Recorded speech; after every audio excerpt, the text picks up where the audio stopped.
All right, a little bit about myself. I got my degree in philosophy from Florida State University. I also have a minor in physics and mathematics. I was actually studying mechanical engineering with a specialty in materials science. So I'm very interested in how things are atomically structured and how you make materials, including human anatomy materials. So when I was in engineering school, I didn't think that I would use the information anymore, and that's why I switched to philosophy and started studying things that made me happy and think about happiness in life. And I pretty much gave up on my engineering. Then when I got into performance training and teaching people about the body, I realized that all the mechanical engineering forces, gravity, all those different things applied directly to the body and how you move. They call it biomechanics. So I started practicing personal training, and then I got into corrective exercise, which is similar to physical therapy, but not as intense. And then I started seeking out other performance programs like tactical fitness and Brazilian Jiu-Jitsu, which is a martial art. And from there, I got into the Wim Hof method, where I teach breathwork and cold exposure training, and use those two things for stress management. So the biggest thing a lot of people are dealing with related to chronic illness is chronic stress. Autoimmune disease is related to stress. So the Wim Hof method is a great program for mitigating stress by training in stress. So I'm also a movement connoisseur, so I love to learn different movement patterns. There's all sorts of different patterns, from yoga, swimming, sports like lacrosse. Brazilian Jiu-Jitsu is packed with different movements. And so that's pretty much what I do. I'm a researcher. I like to learn about how to utilize my body better and teach people how to move better and teach them how to use their body better. So a little bit about my journey. There is a program called Presidential Fitness Award. I started that in pre-K, so when I was 3 years old, they started a program where you're doing sit-ups and stretches and shuttle runs and broad jumps and all these different fun movements that kids learn, and they created into a program that challenges you at the end of the year. So they're trying to see how many repetitions you can get, how far you can push your conditioning, and so I did that for 8 years. And then I got into team sports, and I started playing basketball and soccer and water polo and lacrosse and football. And then from there, my training physically was all related to team sports. So how could I be a better player for my sport? At the time in high school, I played lacrosse. So I became an All-American in lacrosse, and then I went to college and played lacrosse in college as well. From college, I got into performance training, and then that turned into rehabilitation and corrective exercise. So what I realized is that some of the top trainers are also some of the top therapists, because they're able to take their athlete that's suffering from an injury, rehabilitate them, and then bring them back to performance training. So there's an organization called Rehab to Performance, where they're trying to bridge the gap between rehabilitation and performance training. So that organization is packed with chiropractors, physical therapists, and trainers, essentially. So what is the human body? The human body is made up of cells, and these groups of cells combine together to make systems, and then these systems work together. And what I want to really harp on is that we all come from stem cells. So every cell in our body mutates from a stem cell and goes based on what the need is, based on what the tissue information is getting. So when you're moving your body, you have mechanical receptors all throughout your body that receive tension and compression and different forces, pulling, and that teaches the tissue mechanically what it needs to grow in the future. So movement is super important for educating our body for growing new tissue in the future. Simplifying the body. So I would like to share 3 different systems today. We're going to talk about the nervous system, the circulatory system, and the extracellular matrix. So the extracellular matrix is pretty much the myofascial connection, the myofascial system, and it's our connective tissue system. What's important to realize is that all these systems deal with moving fluids through our body. And most of our body is made up of fluids. So 70%, give or take, is water. This is our nervous system, our central nervous system, and our peripheral. So our central nervous system is our brain and our spinal cord. And then our peripheral is the nerves that run out from the spinal cord. This is an image of the circulatory system. This is pretty simple, because if you look at the image of the bodyworks over here on the left, you can see that the definition of the hand is in the circulatory system. So if you were to take everything away but leave the circulatory system, you could see the entire shape of the arm. And that applies for the entire body. If you actually removed everything else but left the arteries, the veins, the lymphatic system, you would see an entire model of the body. Okay? And that's the same thing with the nervous system. I don't have an image like the circulatory system, but again, if you removed everything in the circulatory system and you left the nervous system, you would have a similar image where you would have all this fibrous nerves running through our body. The extracellular matrix, fascia, okay? I really would like to read this to you. So fascia is the soft tissue component of the connective tissue system that permeates the entire human body, forming a whole body continuous three-dimension matrix of structural support. It interpenetrates and surrounds all organs, muscles, bones, and nerve fibers, creating a unique environment for the whole body systems functioning. So essentially, the fascia tissue is everything in our body. And what is it made of? It's made of collagen. So collagen fibers are these proteins that lay in our body and are constantly being laid or removed. And those fibers are pretty much being laid based on the movement you put into your body or the forces you put into your body. It could be through manual massage, it could be through exercise, it could be through also nutrition, and fluids will affect the fibers in our body. So the second part of the matrix is fluid, and it's called ground substance. And ground substance is a viscous fluid environment where chemical exchange takes place in the body and molecular exchanges between the blood, lymph, and tissue cells happen. So it's a lot to comprehend, but essentially the best way to put it is this orange. So if you look at this orange, you have our skin on the outside, and then right below the skin is our adipose tissue, which is this layer of fat cells. And then inside that is our muscle pockets. So the entire myofascial matrix is filled with pockets that hold all our muscles. Okay?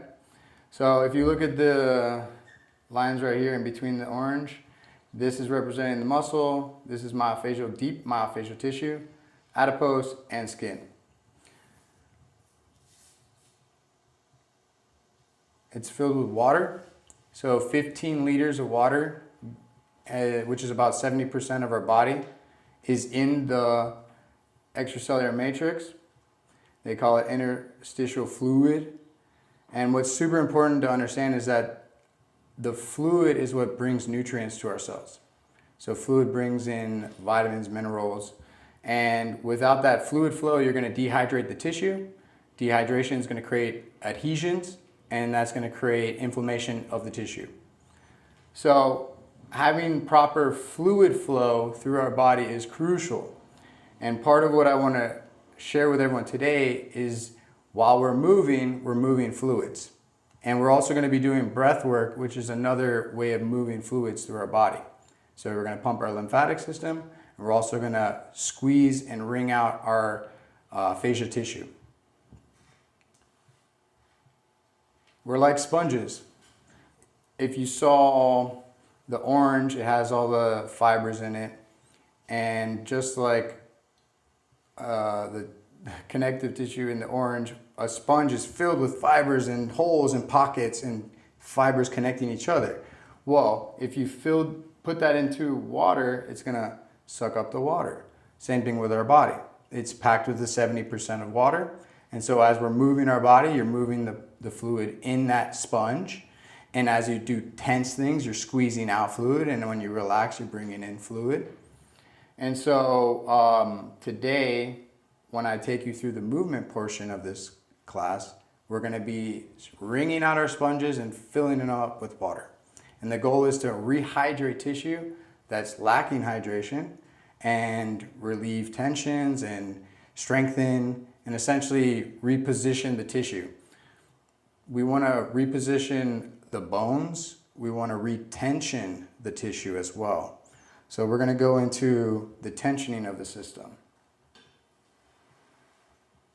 Buckminster Fuller.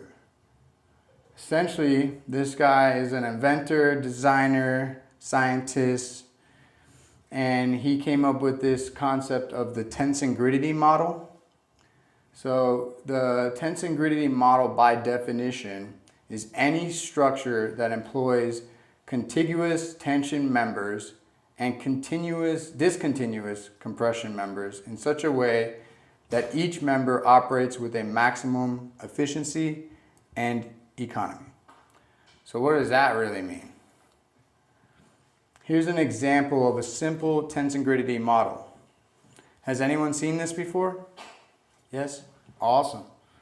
So here's a little video showing how these models work. So as she puts compression onto the system, the entire model reacts and flexes and moves efficiently to the pressure on it.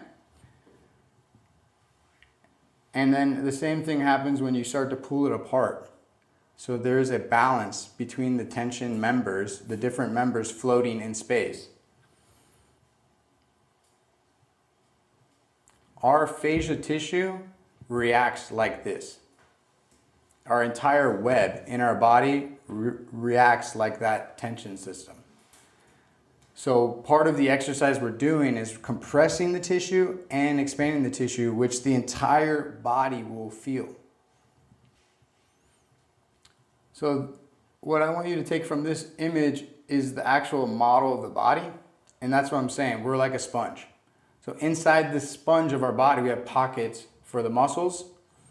But the fascia tissue is what is reacting to everything and coordinating and filling water and has almost 8 times more receptors in it than the muscle tissue.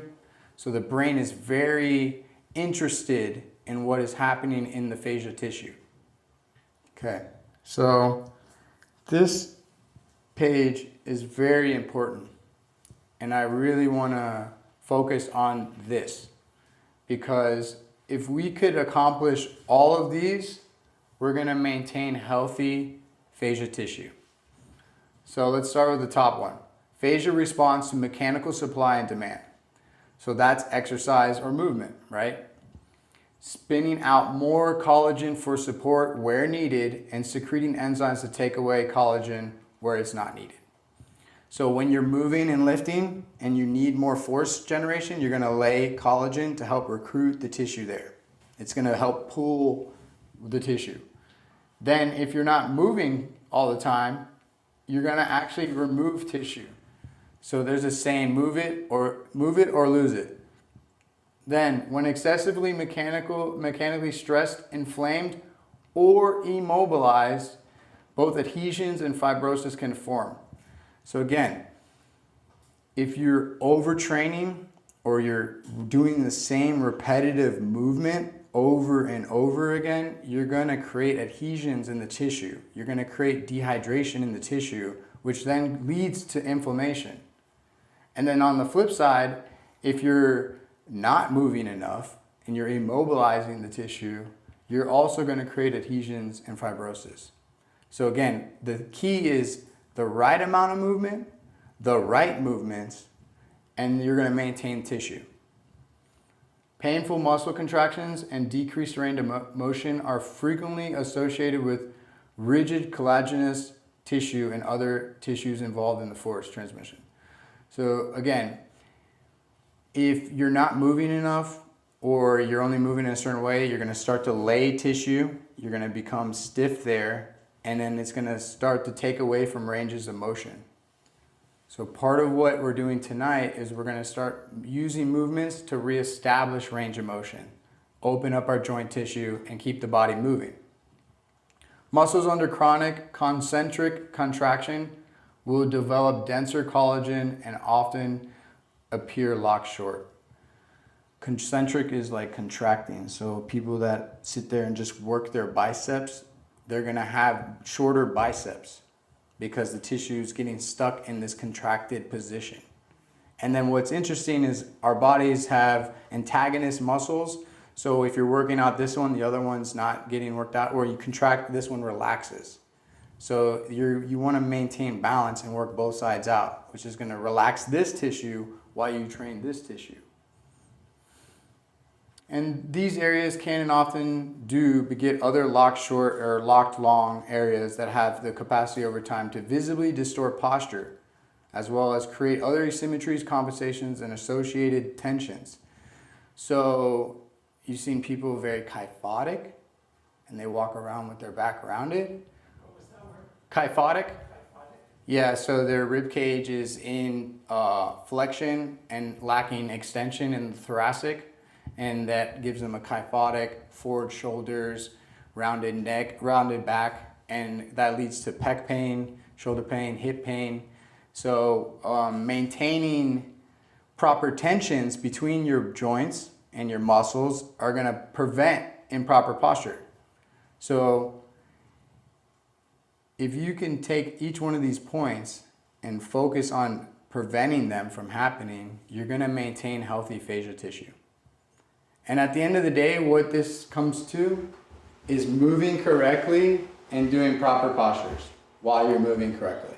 Maintaining functional movement while you're moving to help the tissue stay healthy. So it's only when you overdo yourself or underdo yourself or do yourself in the wrong way is where you get adhesions and problems with the fibers that you're laying. So why do we move?